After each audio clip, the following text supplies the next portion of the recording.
So guys, we've got a new story that's coming today.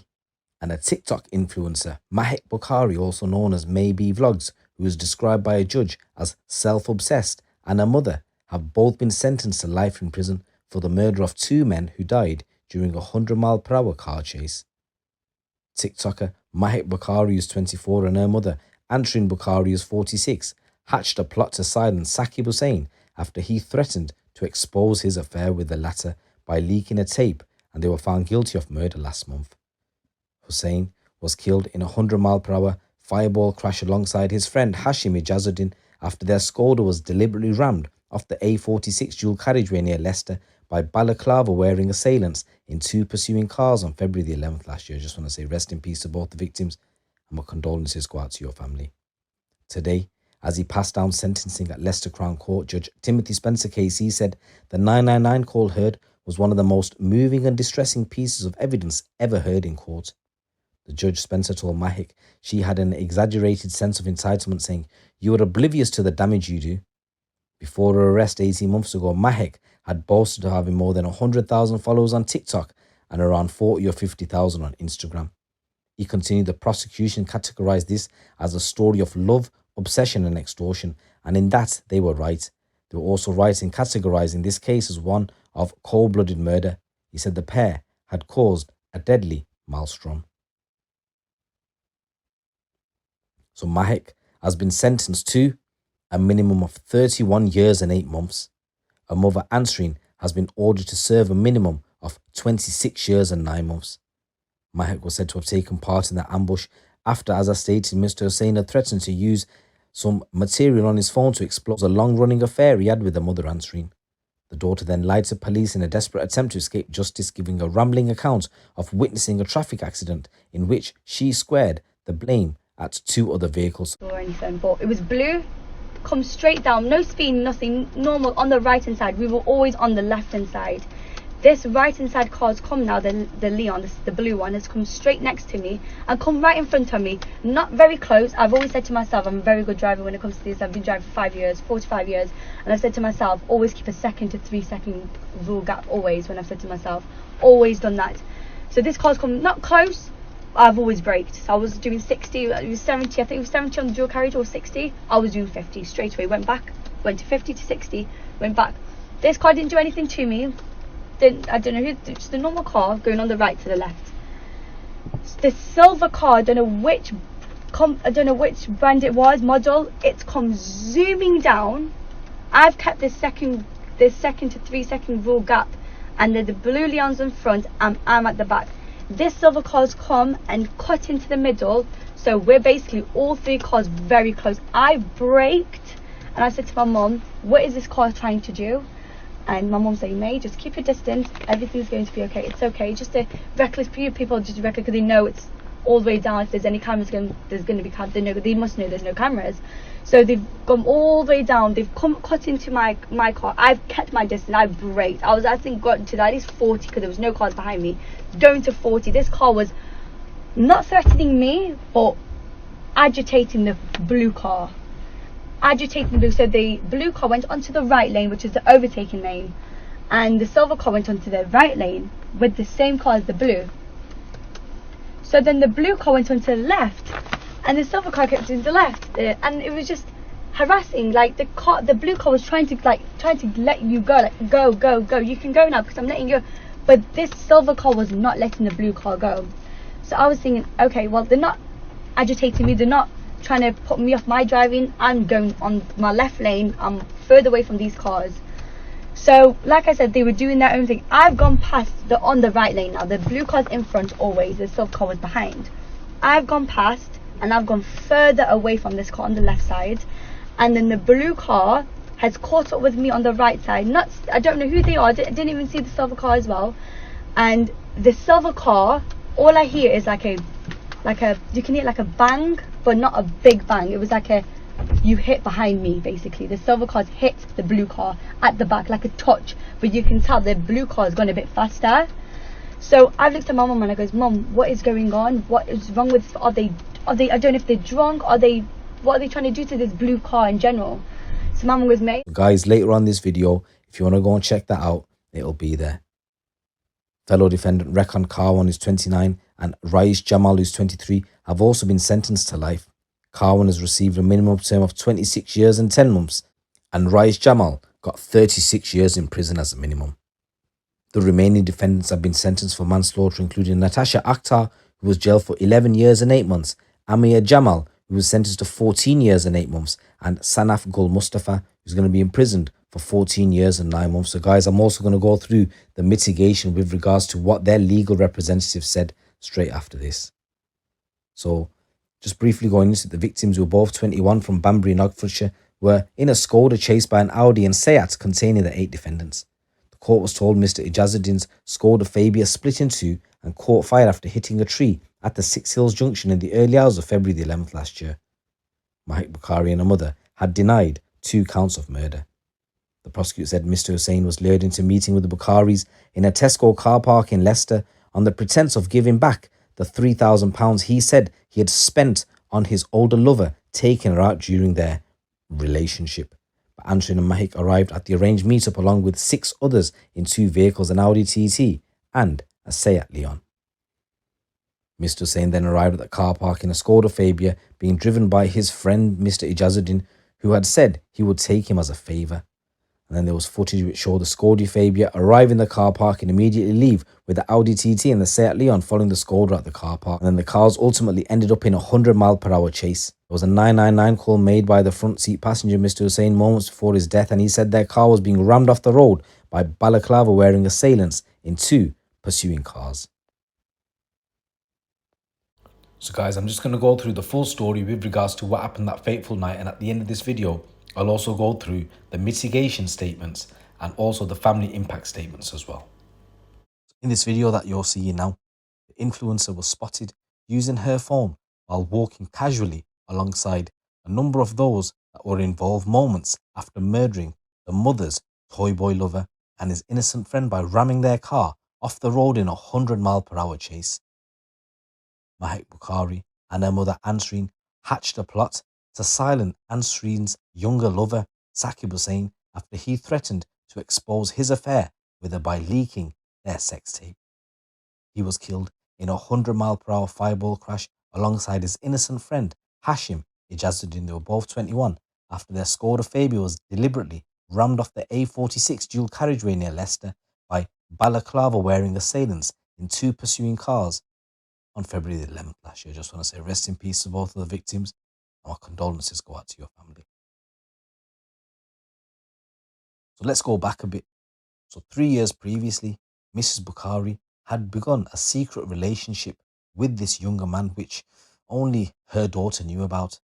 Despite the affair starting as just a little bit of fun, Sakib actually fell in love with the older woman, and he spent thousands of pounds on her, buying her gifts, going to different hotels, and just chilling and relaxing with her. However, Mrs Bukhari decided that this wasn't for her anymore, and she'd been married for 2 decades and she had actually no intention of leaving her husband. And by January 2022, she was attempting to end the relationship with Sakib, but this was against the younger lover's wishes, with Sakib Hussain becoming increasingly obsessive. Contact between the two dramatically soured. Hussain became frustrated after Mrs Bukhari stopped returning his calls, stopped messaging him, he couldn't get in contact with her. And then in what proved to be a fatal mistake on his behalf, he actually turned to blackmail. He used some images that were taken during their intimate moments together and began to threaten to send Mrs Bukhari's husband and son these pictures. Mrs Bukhari became increasingly frustrated and didn't know what to do.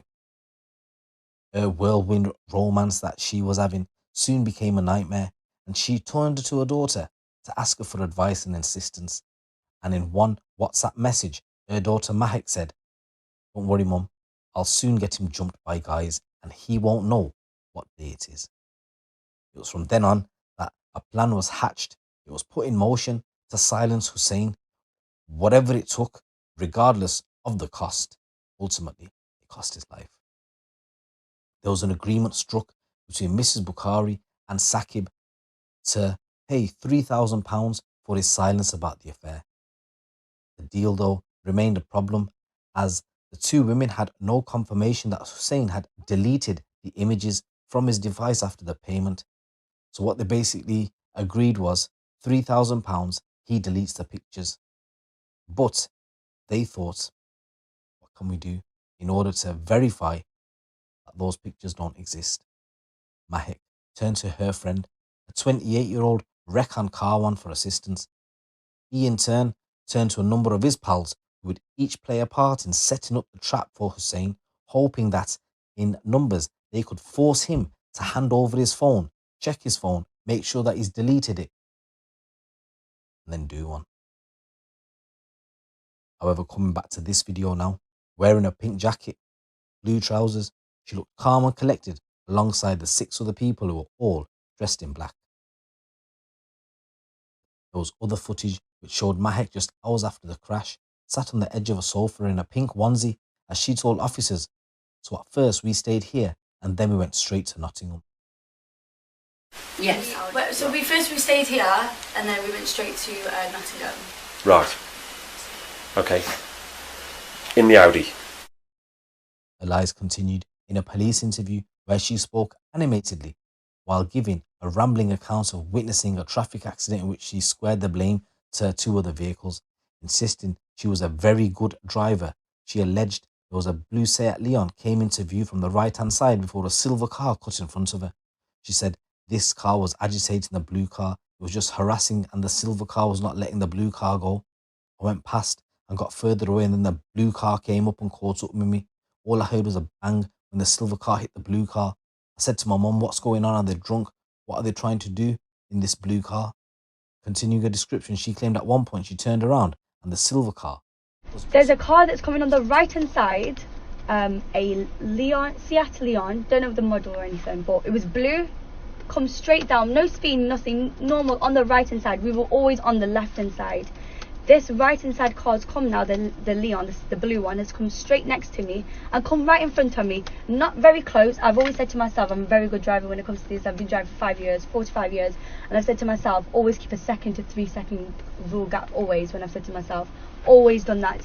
So this car's come not close, I've always braked. So I was doing 60, it was 70, I think it was 70 on the dual carriage or 60, I was doing 50 straight away, went back, went to 50 to 60, went back. This car didn't do anything to me. I don't know who, just a normal car going on the right to the left. The silver car, I don't know which brand it was, model. It's come zooming down. I've kept this 2 to 3 second rule gap, and the blue Leon's in front. I'm at the back. This silver car's come and cut into the middle, so we're basically all 3 cars very close. I braked and I said to my mum, what is this car trying to do? And my mum said, May, just keep your distance, everything's going to be okay. It's okay. Just a reckless few people, just reckless because they know it's all the way down. If there's any cameras, there's going to be cameras. They must know there's no cameras. So they've gone all the way down. They've cut into my car. I've kept my distance. I braked. I think got to at least 40 because there was no cars behind me. Going to 40. This car was not threatening me, but agitating the blue car. Agitating blue. So the blue car went onto the right lane, which is the overtaking lane, and the silver car went onto the right lane with the same car as the blue.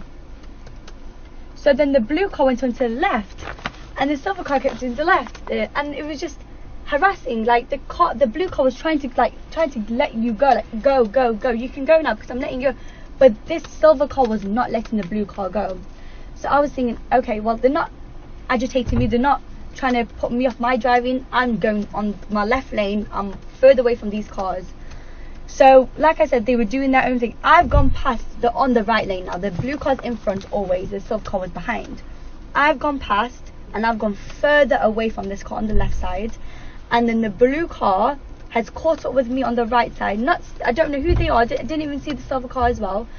And the silver car, all I hear is like a you can hear like a bang, but not a big bang. It was like you hit behind me, basically. The silver car's hit the blue car at the back like a touch, but you can tell the blue car has gone a bit faster. So I've looked at my mum and I goes, Mum, what is going on? What is wrong with, are they, I don't know if they're drunk, what are they trying to do to this blue car in general? So my mum goes, May, like I said, leave it, you're not involved, you don't know what's going on, you just go straight on and leave it. I goes, okay, that's fine. this blue car's gone straight now, and this silver car's gone behind. And as soon as I said, Mum, as soon as we see a slip road, we're gonna go to a slip road. We've gone forward, and the silver car's hit the back of the blue car. The blue car, see it, like Leon's gone, completely gone. As soon as I've turned around, this silver car's gone. Out from the, I didn't see, all I've seen is they've hit, and all I see is right, like a swerved, the silver car swerved to not my side, to the other side of the dual carriageway where the metal bits are basically. And I didn't see the car after that. I didn't hear a bang. Apparently there was mentioned there was a tree. I didn't see no tree. I didn't see anything. I've gone straight on. I looked at my mom and I said, Mom, what? I was just in shock. She goes, maybe there's a slip road. So this account was proven in court to be lies. This is what actually happened. Because footage from the Tesco car park showed Sakib Hussain and Ameer Jamal, they actually never got out of their Skoda Fabia, with the prosecution alleging that they had gradually become suspicious. Soon afterwards, they were seen leaving the car park with a Seat Leon and an Audi TT in quick pursuit, with both Mr Karwan and another accomplice, Raees Jamal, behind the wheel. In his last moments, Hussain made a desperate 999 call in which he could be heard saying, "I'm being followed by 2 vehicles. They're trying to block me in. They've got balaclavas on. They're trying to ram me off the road. They're trying to kill me. I'm going to die." There was a short scream which followed with the sound of a collision before the call ended abruptly. The dramatic crash, which was actually not caught on CCTV, resulted in Sakib Hussain and his friend Ijazuddin being engulfed in a fireball after their vehicles rammed off the A46 dual carriageway. And both men were identified by their dental records after becoming trapped in the blaze. Once arrested, those involved claimed that their intention behind the 100-mile-per-hour chase had been to stop the Skoda for a conversation to take place between the women and Hussain. They also provided contradictory claims that they had been travelling to a shisha bar in Nottingham and they actually had no intention of ramming the car off the road. During the trial, Mahek admitted lying to police and a previous jury concerning the events on the A46 and claimed her reason for her false statements and providing the wrong PIN code to her phone was due to panicking. However, the jury were told that the other codees were recruited over social media to ambush Mr Hussain and Mr Ijazuddin in order to silence him permanently. So after finally gaining access to Mahek's phone, officers found a host of WhatsApp messages between her and Mr Hussain, in one of which she told him, "I am sorry that this year you'll be gone, Sakib." It also showed that Mahek had spoken to a 29-year-old Karwan prior to Mr Hussain's murder regarding the situation with her mother. Karwan then recruited Raees Jamal and others to set the trap for Mr Hussain and Mr Ijazuddin, who had travelled to Leicester. So with regards to testimony, CCTV footage, social media also played a big role in this case. The detective in charge of this inquiry, Harish, said the dynamics of those devices, networks and social media platforms means it is more difficult, not impossible, to identify and capture.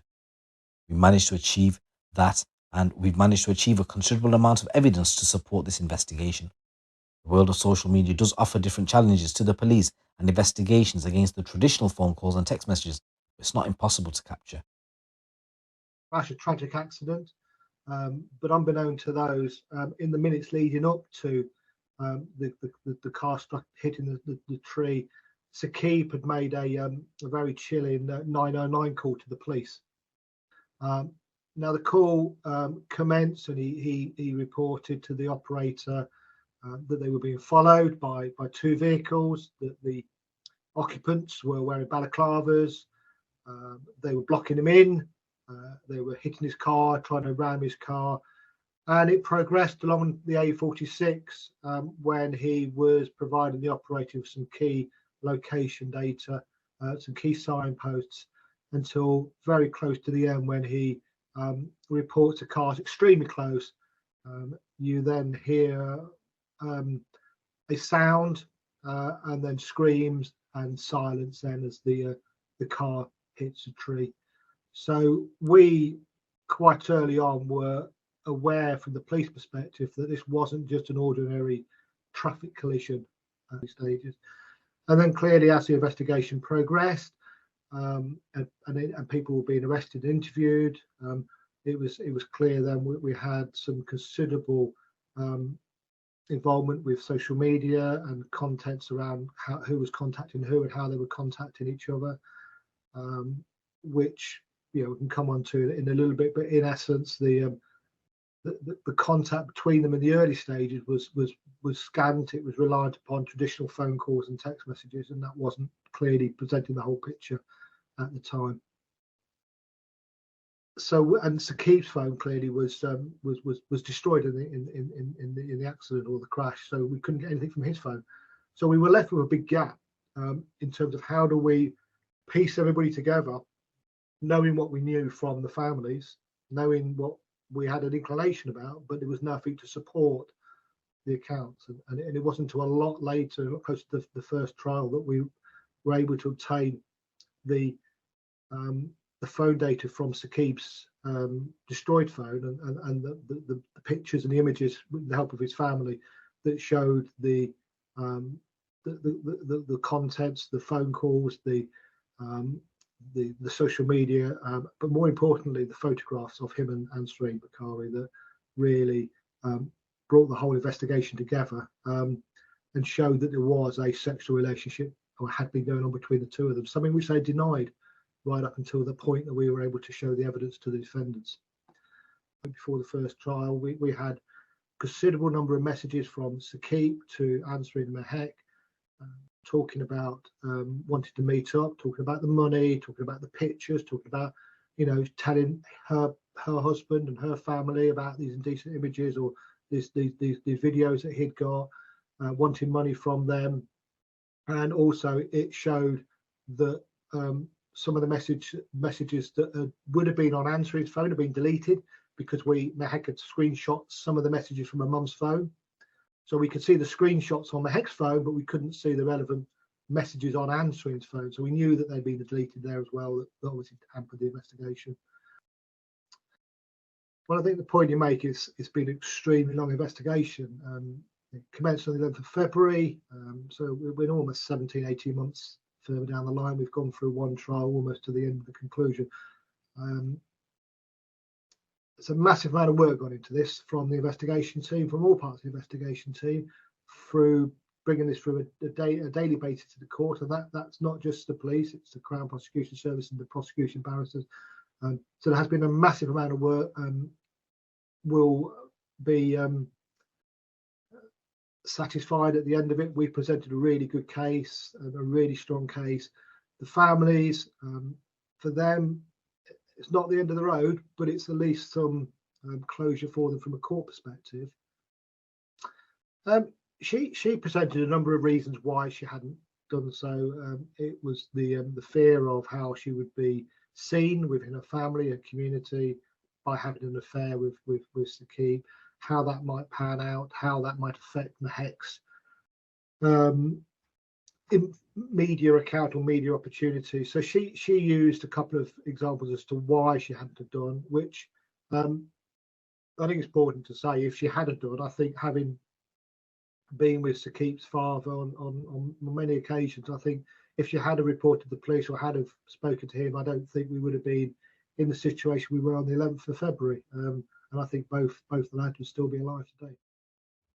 So the first statement was from Saqib Hussain's father, who described the moment the police went to their home to tell them their son was dead. He described how his wife fell to the floor screaming, "My child," while Saqib's grandmother fell into the arms of a police officer sobbing. He said he and Saqib's mother were in extreme shock, like lifeless corpses, as they struggled to understand their son was dead. He said everyone was in a state of denial, and we were making up fake scenarios in our heads, hoping the news was wrong. His 7-year-old brother would keep crying his eyes out and saying it wasn't true, and he added, "We are still heartbroken and devastated by our huge loss. Our whole family has been torn apart." He described Saqib, who was 21 when he died on Friday, February the 11th last year, and he said, "The joy Saqib brought into our lives is immeasurable. Saqib's beautiful presence was a gift. He brought light into the lives of everyone who knew him. His smile would light up any room, and he had a contagious laugh. He was kind-hearted and selfless, always putting others before himself. No words could describe the beauty of his character to a just degree." He also said in his statement the family had been unable to grieve in peace due to the harassment they've been receiving. He said, "We've had people harass, abuse and threaten us as well as death threats." He said that the family found out via a TikTok video that some of the defendants had been released on bail before the police had a chance to inform them about it. After the first trial collapsed, all of the defendants except Raees Jamal, who had recently been convicted of the word beginning with R in 2020 and had a 10-year jail sentence to serve, were released on bail and remained on bail throughout the second trial.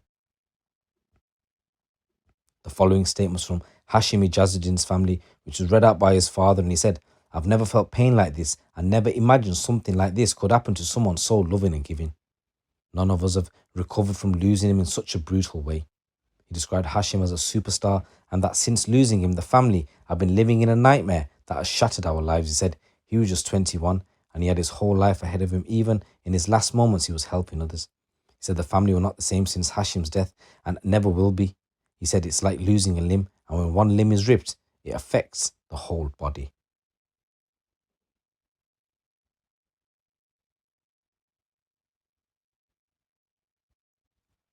He then looked to the dock and asked all the defendants, was it worth it? He added, "You all made the decision to scare, harm, hurt my son, and you made the decision not to let them escape that night when they fled in fear." Hashim was innocent, totally innocent. He drove his friend that night, not knowing he was driving to his death. The fear he must have felt in those minutes, being chased and then rammed off the road. They left Hashim and his friend to burn in a furnace. They didn't just take 2 lives that night, they took ours too. Another member of Hashim's family read out a statement written by his mother which said she still phoned his number every day and still laid a place for him at the table every time the family ate together. She said, "I should have protected you and kept you safe. Every day I struggled to face living in this world without you." She described her son as happy and smiley and added, "Never did I imagine my son would be stolen from me. It's never crossed my mind." She said, "You always think your children will bury you one day, not the other way around." And she said there was no longer laughter in the house and spoke about her feelings towards the defendants, telling them that when they rammed Hashim's car off the A46, they killed my entire family in the process. There was another statement read out by Hashim's older brother, who wore a football strip with the name Hashim and the number 21, his brother's age when he was killed. He looked at the defendants and asked, why did these vile humans take Hashim away? He never harmed anyone. He was generous, caring, funny and thoughtful. He went on to describe how the sadness has reduced his parents' life expectancy. He said, "The rapid decline in my parents' health has been heart-wrenching. I fear I will lose my parents sooner. This has taken years of their lives."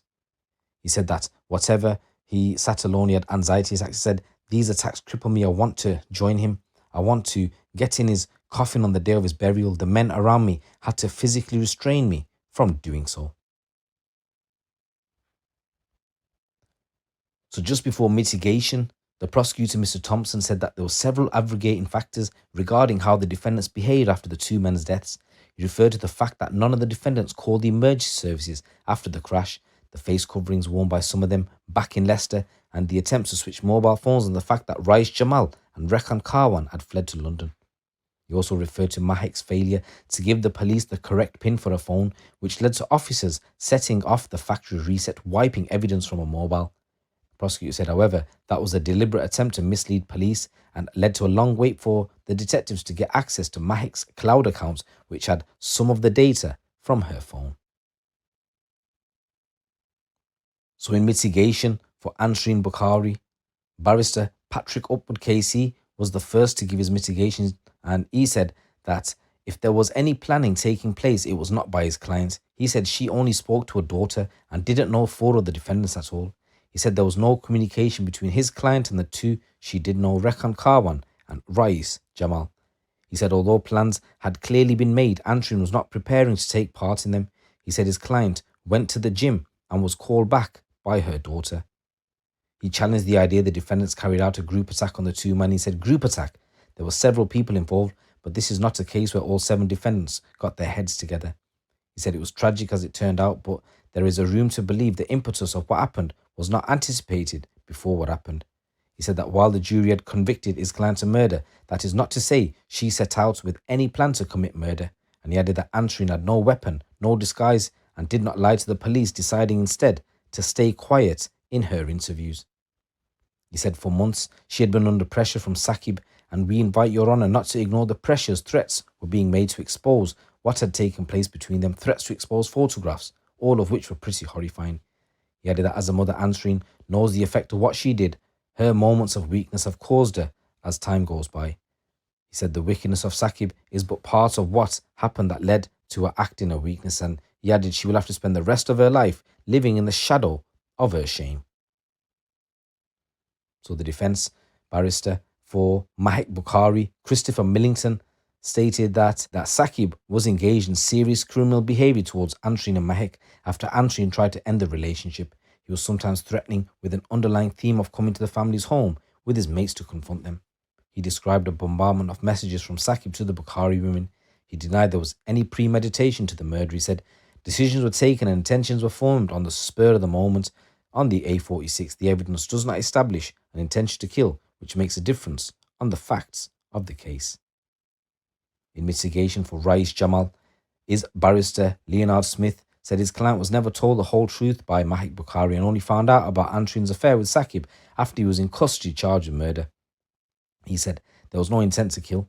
He said the jury were obviously sure his client had intended to run the Skoda off the road, but he said that intent could have been less than the intent to kill. He said it was not an intent to kill, it was a decision that wasn't in existence on the way to Tesco's, but what happened thereafter was an on-the-spot attempt by Raees Jamal to obtain the phone. He was told by Mahek Bukhari there was blackmail material on the phone. So as we know, Raees Jamal is currently serving a 10-year jail sentence for the word beginning with R on a girl, and he was found guilty back in August 2022 after the A46 crash, but before the first trial began.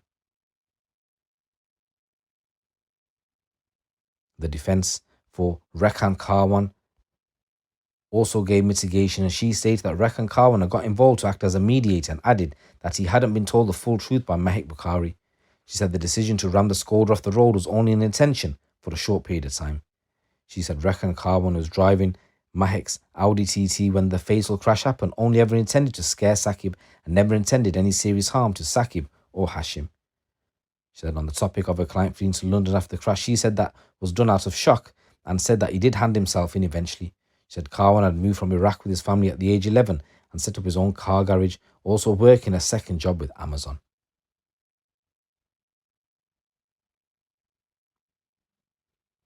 The defence for Ameer Jamal, Rajiv Menon, stated that his client had no previous convictions and was of a positive good character, and he said this is genuinely a good person notwithstanding the jury's verdict. He said there's nothing in this man's background to suggest he has a violent or vindictive bone in his body. Ameer Jamal is Raees Jamal's older cousin, and he stated in several references, including one from Ameer's ex-girlfriend, who is the mother of their daughter. His barrister argued that Ameer's culpability level was low, with no evidence against him relating to planning the attack on Saqib and Hashim. He also repeated his client's evidence to the jury during the trial that Ameer was trying to dissuade his cousin Raees as he chased the Skoda up the A46. He said Ameer Jamal had no control over the driving, and the driving caused the collision, and the collision was the unlawful act. What was he supposed to do in this situation? And he urged the judge to treat his client's manslaughter conviction as being in the lowest category. Sanaf Gulamustafa's Casey Balraj Bhatia stated that Sanaf Gulamustafa was not a leader, he was a follower.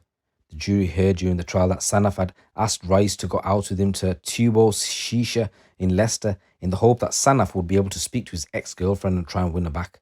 Sanaf took a Monopoly board and in the hours before the crash was playing the board game and smoking weed. He said that his client was in the Seat Leon but not the driver, and he said it is not his decision to press the accelerator to chase after the Skoda.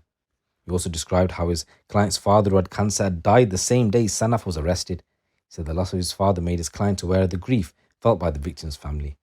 He said he feels remorse. It's not that there is a cheap ticket to buy a reduction in sentence. His remorse is genuine. He was also stating in court that's how he had to watch his father's funeral on a laptop screen. And then in the mitigation speak for Natasha Akhtar, her case, he stated, "What your honour has before you is a broken young woman, ostracised by her family from bringing shame on them. She is still deeply and utterly broken. She is as far as from her family is concerned, now alone. The prison sentence she will serve will be particularly harsh on her." He also said, while others had weapons and disguises, she did not. He said there was no evidence of any involvement by his client in the planning of what happened on that night. And he also said that his client was besotted with Raees Jamal and that he had used her. So guys, there's a new story coming out the streets of the UK. It's your boy GC. Keep it locked, keep it real.